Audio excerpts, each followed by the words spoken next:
Ó, vou escolher alguém da nossa plateia para dar um chocolate. Vamos escolher o sortudo que vai degustar aqui. Quem será? Magda, será você? Então venha, Magda. Este é pra você, tá? Você que sempre traz, assim, tantos médicos bacanas, tantas pautas bacanas aqui pro nosso programa. Tenho certeza que você vai adorar, viu? Beijo, querida. Tá uma delícia. Renata, obrigada, viu? Linda, brigadão, viu? Um beijo. Até mais. Seja sempre bem-vinda aqui ao nosso espaço. Bom final de semana pra você. Pra você obrigada também. pelas dicas, viu? Tchau. Vamos com o doutor agora? Vamos falar um pouquinho de como deixar o nosso coração saudável? Tudo bem, doutor? Seja bem-vindo ao nosso programa, viu? Doutor Fernando Platania. Agora conta pra mim, chocolate faz mal assim pro coração? Como que é a alimentação? O que eu não posso de jeito nenhum e o que é permitido? Olha, eu acho assim, em medicina a gente tem uma máxima que diz a palavra de ordem é o equilíbrio. Sim. Né? Começando pelo chocolate, chocolate faz bem ao coração. Chocolate quanto... Não fala isso não, É doutor. verdade.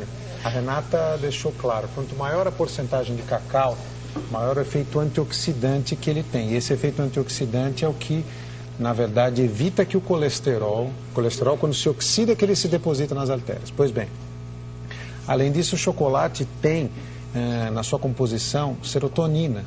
E ele ajuda muito na... Que é o hormônio da felicidade. Exatamente. É que as pessoas... Talvez eu acho que a incidência de depressão pode estar aumentando tanto, porque as pessoas não... Estão sempre de dieta. Exatamente. Então o chocolate é bom. Por outro lado, o chocolate branco, nutricionalmente, é um dos piores alimentos que tem. Porque ele tem quase ausência de cacau. Então ele é basicamente gordura e carboidrato. Então o chocolate branco realmente, nutricionalmente, deve ser evitado. O ideal é o leite ou o amargo. Quanto maior a porcentagem de cacau, maior o efeito benéfico. Ou seja, quanto mais amargo, melhor pra gente, pra nossa saúde. E assim, o chocolate, se você me perguntar, pode ser consumido todo dia? Pode ser consumido. Desde que a pessoa coma uma porção pequena. Aliás, pode-se comer quase todos os alimentos todo dia, desde que se tenha muita parcimônia nessa escolha. Sim. Então, a medicina de hoje ela é um pouco menos radical. Então, você tem que ter... Não existe um alimento vilão. Né? Os Estados Unidos, na época, culpou o colesterol. Então, baniu-se o ovo. Eu nunca me esqueço, a capa da Time era o ovo, dizendo que o ovo e o colesterol que eram... E isso não foi verdade. Os americanos retiraram o colesterol da dieta, substituíram por carboidrato e nunca a saúde dos americanos foi tão ruim como uma incidência de obesidade e índices jamais vistos. Então tem que ter muito cuidado com essas notícias pontuais que se fala que tal alimento é o vilão, porque não é verdade. Agora, os cuidados, então, vamos falar um pouquinho de quais cuidados devemos ter para manter o nosso coração cada vez mais saudável. Olha, eu acho assim, o coração é um órgão muito sofisticado e ele não exige grandes coisas para funcionar bem durante muitos anos. Então, é uma alimentação, desde que essa alimentação inclua o máximo de alimentos possíveis encontrados na natureza. Legumes, verduras, carnes brancas, peixes. Exercício físico é muito importante. O maior cardiologista do mundo, o Dr. Braunwald, quando recentemente terminou um congresso nos Estados Unidos, ele falou, olha, se eu pudesse rever minha vida como cardiologista, ele tem 80 anos, e dar 3 conselhos, eu falaria exercício físico e exercício físico. Ainda que não se coma perfeitamente, ainda que se tenha algum outro hábito não tão saudável. Agora, voltando a falar, o coração ele exige água. As pessoas têm que voltar a aprender a beber água de 1,5 litro a 2 por dia, desde que não haja nenhuma contraindicação. Comer o máximo possível de alimentos oriundos da natureza, não alimentos processados, e o exercício físico. Você dando isso e não fumando, olha, você já tem uma enorme chance de ter um coração saudável por muitos e muitos anos. Quais são os principais problemas de coração? O AVC, o infarto? O coração, o infarto ainda é muito... As doenças cardiovasculares são ainda as que mais matam no mundo, tá? Então, principalmente o infarto, porque 30% dos indivíduos que infartam sequer chegam ao pronto-socorro. A mesma gênese da doença que causa o infarto pode causar o AVC, depositando gordura nas artérias do cérebro e podendo dar os derrames, como são popularmente conhecidos. Esses mesmos depósitos de gordura podem acometer as pernas, então dando quadros de incapacitação. Mas, obviamente, o infarto é o mais conhecido porque, quando ele ocorre, a chance de morte imediata é grande. Dá para prevenir o infarto? Olha, dá para prevenir. Hoje nós temos métodos diagnósticos muito sensíveis que podem antecipar em anos uma obstrução importante nas coronárias. Nós temos métodos que podem detectar o diabetes e a hipertensão, que são fatores que corroboram com o infarto, muitos anos antes deles se tornarem realmente severos. Então, hoje nós temos, obviamente, os métodos diagnósticos mais sofisticados não estão difundidos em todos os hospitais, nem no Sistema Único de Saúde, mas assim, com um pouco de leitura e com exames básicos, você pode prevenir com grande sucesso hoje o infarto e suas complicações. Por que o infarto tem acontecido em pessoas tão jovens, né? A gente viu há uns dias atrás aí o irmão de um MC de, sei lá, 18, 20 anos que faleceu por conta disso. Nós estávamos conversando antes de começar o programa, Sim. Você me disse que atendeu outro dia uma menina, não sei, de 20, 22 anos, que também veio a óbito por causa disso. A gente ouve falar muito, quando você tem 34, você está na idade crítica do infarto. Eu queria saber por que acomete cada vez mais pessoas mais jovens. Eu sou formado há 20 anos e isso foi muito nítido, né? Hoje em dia, se você levar em conta que ao longo desses 20 anos, ninguém mais levanta para trocar o canal de televisão porque temos controle remoto. O vidro do carro não é mais de manivela, é elétrico. Os shoppings não tem mais, ninguém sobe escada rolante. Ou seja... Na nossa casa, prédio, elevador. A informática invadiu a casa dos adolescentes e das crianças. Então, a palavra é sedentarismo. Aliado a isso, o consumo de alimentos processados aumentou de forma enorme. Barateou-se demais. Vou te dar um exemplo. Hoje você compra um pacote de bolacha recheada, que é danoso, como alimento é péssimo, às vezes muito mais barato do que uma maçã. Você entendeu? Então isso acaba levando as pessoas a consumirem alimentos processados, o fast food. A falta de tempo, né? Sem dúvida. Porque a gente vai pela praticidade. Eu falo muito isso aqui. O nosso programa é um programa que tem como base lei a vida saudável. E eu sempre tento, né, colocar isso também para quem está em casa.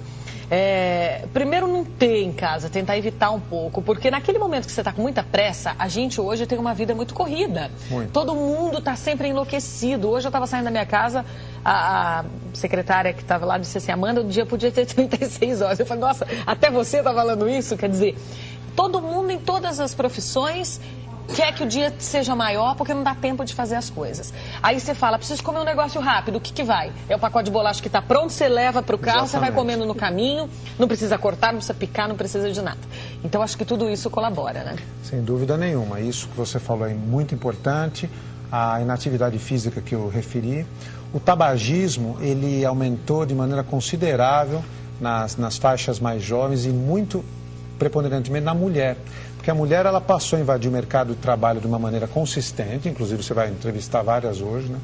Então, essa mulher passou a sofrer os efeitos do estresse e, obviamente, passou a sofrer o mesmo risco que os homens tinham anteriormente. Quando eu estava no INCOR, ainda como residente, a média de mulheres operadas do coração era algo ao redor de 30% de mulheres e 70% de homens. Hoje em dia, há alguns meses, nós operamos mais mulheres que homens. Olha. Então, assim, esses fatores que incorporou-se uma dieta inadequada, a inatividade física. O estresse, ele merece ser considerado de uma maneira um pouco... o estresse é uma coisa fisiológica, ele é importante para o organismo. É através do estresse, por exemplo, que o organismo se prepara para combater infecções. Agora, a maneira com que as pessoas estão lidando com esse estresse é que é uma coisa preocupante, porque elas estão se descontrolando por fatores habituais, corriqueiros. Então, esse estresse manejado dessa maneira que é muito prejudicial. Agora, tudo isso que você falou se aplica a uma pessoa de qualquer idade. Quando a gente traz isso muito para o jovem, que é novidade os jovens morrerem tanto de infarto, é uma coisa que não acontecia há décadas atrás. Sem dúvida. Então, você acha que é o quê? Uso de drogas, mistura com energético, mistura de bebida alcoólica com energético, Olha, isso colabora? Colabora e muito, nós já atendemos casos de pacientes muito jovens que à noite, num consumo excessivo de energético, com algumas outras drogas ou não, desidratam e se predispõem a ter um infarto, até mesmo na ausência de obstrução nas artérias do coração, porque essa artéria sofre um espasmo e esse espasmo acaba tendo o mesmo efeito que uma placa de gordura numa pessoa idosa. Agora, eu acho que é muito simples. Eu acho que houve uma mudança, sim, muito impactante na alimentação desses jovens. eles passaram a ficar muito parados. Você vê que hoje, muitas vezes perde-se horas nos jogos, no computador, então ninguém mais sai de casa para se exercitar. E o consumo dessas substâncias ilícitas, né? Eu acho que sem dúvida nenhuma. Agora, o tabagismo na juventude também tem um efeito muito devastador e ele aumentou de maneira importante, sobretudo porque o preço do cigarro comparativamente veio caindo ao longo dos anos, né? Então isso se tornou muito difundido.